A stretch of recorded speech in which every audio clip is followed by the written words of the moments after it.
ঘোঁৰা অৰ্থাৎ মানৱ চলীয়া ভয়ংকৰ বিপদত পৰিছে। তেওঁ এটা ফোন কল ভাইৰেল হৈছে।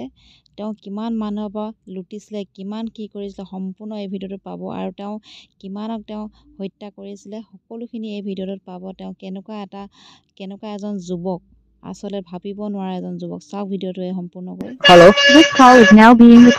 হেল্ল'। মই যোৰহাট এডিশ্যনেল এছ পিয়ে কৈ আছো। হয় ছাৰ কওক।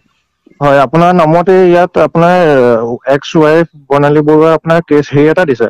হয়, আপুনি ঘৰত আপুনি বোলে 7টাৰ পৰা আপোনালোক মানুহ নাই ইয়াত দৌৰাই ফুৰিছে। ছাৰ মেইন কথাটো শুনক, তেখেতসকল আহিব বুলি আমাক জনোৱা নাই। নহয়, আপুনি মেইন কথাটো সেইটো মই বুজিলো। আৰু মেইন আমি কথাটো আপুনি ৰাতিপুৱা গম পালে নাই? আপুনি ৰাতিপুৱা আমি যেতিয়ালৈ গম পাইছো তেতিয়ালৈ আমি মৰাণ পাৰ হৈ আহিছো ছাৰ। আমি মৰাণৰ পৰা আপুনি উভতি কেনেকে আহিব? আপুনি এতিয়া ক'ত আছে? মই আপোনাক ফোন নহলে ট্ৰেচিঙত লগাই পেলাই আপোনাৰ সেইটো উলিয়াই লম। এতিয়া আমি ডিমৌত আছো। ক'ত আছে? ডিমৌ। ডিমৌৰ পৰা ইয়াত পাবলৈ কিমান টাইম লাগিব আপোনাৰ?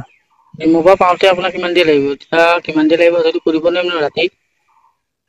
নে আপোনাক ঘূৰিবলৈ মন আছে নে আপোনালোকে এই ফেমিলিটো হেৰাছ কৰি থাকিবলৈ মন আছে? ছাৰ ফেমিলিটো হেৰাছটো আমি কেতিয়া কৰো? আপুনি হেৰাছে কৰি আছে অথনিৰ পৰা।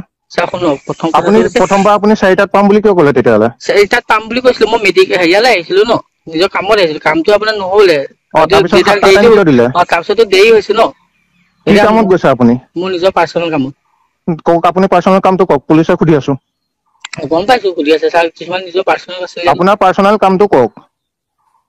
মই মানুহ এজন লগ কৰিবলৈ আছিলো। আপুনি ভালে ভালে ইয়ালৈ আহিব নে মই পুলিচ পাৰ্টি লৈ পেলাই আপোনাক উঠাই লৈ আহো? কোনটো বিচাৰিছে আপুনি? মই এতিয়া ছাৰ ডিমৌত আছো। ডিমৌৰ পৰা যাওঁতে মোক টাইম লাগিব। কিমান টাইম লাগিব আপুনি? 3 ঘণ্টামান লাগিব চাগে। আপুনি একজেক্ট মোক টাইমটো দিয়ক। এতিয়া 8টা বাজিছে, আপুনি একজেক্ট ইয়াত কেইটা বজাত পাবহি? মই ছাৰ ৰাতি হয়, ছোৱালীজনী আছে, মোৰ বেবী আছে। মই তেনেকে মোৰ আপোনাক সেইটো মতলব নাই। মোৰ এতিয়া যিটো হেৰি আছে, আপোনাৰ বেবী আছে, বেবীৰ মাকৰো বেবী হয়, আপোনাৰ বেবী নহয়। আপুনি অকলে জন্ম দিয়া নাই চাগে মই জনাত। শুনক, যদি মাকৰ বেবী হলে মাকৰ বেবী হয়, কিন্তু এতিয়া ছোৱালীজনী আৰু আমাৰ এতিয়া বিশেষকে আমাৰ ডিভোৰ্চ চলি আছে। কেছটো এতিয়া মই গম পাইছো, কোৰ্টত মই আছে। আপোনাৰ গোটেই ৰিপৰ্টটো মই পঢ়িলো। কোৰ্টত আছে এতিয়া কেছটো।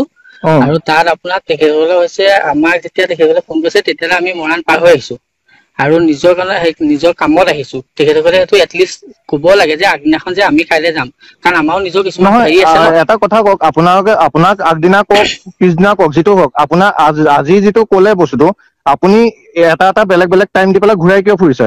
পাৰ্চনেল টাইম আছে যদি আপুনি নাই কোৱা কিয়? মানে কি, মোৰ ভাগৰ আপোনাৰ নিজৰ যিখিনি কাম আছে মই সেইখিনি কৰিম বুলিয়ে হেৰি কৰিব পাৰিম ন। আপোনাৰ আজি কাম ওলালে মানে তেখেতসকলে আপুনি এইমাত্ৰ ক'লে যে আপুনি আপোনাৰ ৰ'ব, আপুনি এইমাত্ৰ ক'লে আপোনাৰ পাৰ্চনেল কোনোবা মানুহক লগ ধৰিব আছে। আপোনাৰ মা দেউতা কিয় নাই ইয়াত? মা দেউতাকো লৈ আহিছো ন, নিজৰ কিয় লৈ কিছুমান। আহিছে? মা দেউতাৰ কাম আছিল নেকি তাত? মা দেউতাৰ কাম আছে। আপুনি মা দেউতাৰ লগত কথা পাতক মোক। মা দেউতা এতিয়া মোৰ ওচৰত নাই, খাবলৈ গৈছে। ক'ত আছে? খাব গৈছে। মই আপোনাৰ মোবাইল অলৰেডি মই আপোনাৰ ট্ৰেচিঙত লগাইছো। যদি আপুনি যোৰহাটত কোনোবা আছে নহয়, অকে, তেতিয়া আপুনি বুজিব কি বস্তু। আকৌ এইটো যোৱাকালি হয়। মোৰ ফোনটো আহিছিলে মোৰ মিছেছৰ মোবাইলৰ পৰা। মিছেছৰ যিটো নাম্বাৰ ছেভ আছে সেইটো নাম্বাৰ পাই, আৰু তেখেতে নিজকে এডিশ্যনেল এছ পি হিচাপে মোক চিনাকি দি পেলাই ফোন কৰিছিলে। ফোনটোৰ পৰা সেইজন মানুহ অচিনাক্ত ব্যক্তি, মই চিনি নাপাম মানুহজন কোন হয়, আৰু এতিয়ালৈকে মই গম নাপালো যে মানুহজন কোন হয়, কিন্তু সেইটো মোৰ মিছেছে গম পাওঁ।